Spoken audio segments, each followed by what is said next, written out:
네, 북한의 이번 공동연락사무소 폭파에 대해서 미국은 비생산적인 행동을 자제하라 이렇게 촉구했습니다. 그런 가운데 폼페이오 국무장관과 비건 대북 특별대표가 하와이에서 중국 양제츠 정치국원을 만나는데 거기서 북한 문제가 논의될지도 관심입니다. 워싱턴 연결합니다. 김은규 특파원, 먼저 북한에 대한 미국의 공식 반응부터 정리해 주실까요?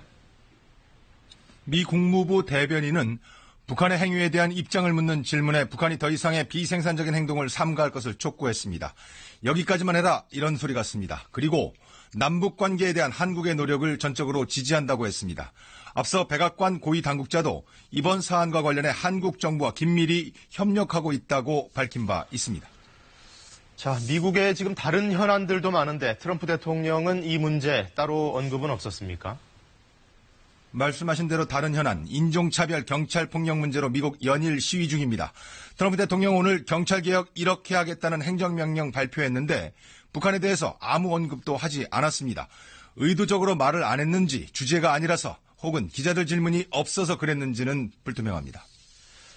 자, 폼페이오 장관이 중국 측과 회담을 갖는데 이 폼페이오 하면은 북미 협상의 사령탑 아니겠습니까? 그렇습니다. 북미 협상이 장기간 교착 상태죠. 이런 가운데 폼페이오 국무장관이 오늘 하와이로 떠났습니다. 중국 양제츠 정치국원과 회담하기 위해서인데 비건 부장관이 함께 갔습니다. 비건 부장관은 대북 특별대표를 겸하고 있습니다. 긴장 상태인 미중 관계뿐만 아니라 북한 문제도 논의될 가능성이 있어 보입니다. 자, 미국 현지에서는 북한의 이번 행동 어떤 노림수가 있는 걸로 보고 있나요? 여러 얘기가 나오는데 일치되는 부분이 있습니다. 장기간 교착 상태인 북미회담, 여기에 남북관계도 여의치 않고 그 좌절감이 표출된 것이다. 이렇게 보는 미국 언론이 많습니다. 미국에 보내는 신호라는 시각도 있습니다. 하지만 지금까지는 트럼프 행정부 간략한 원론적 반응만 내놓고 있습니다. 앞서 말씀드린 국무부 등의 발언들이 그렇습니다.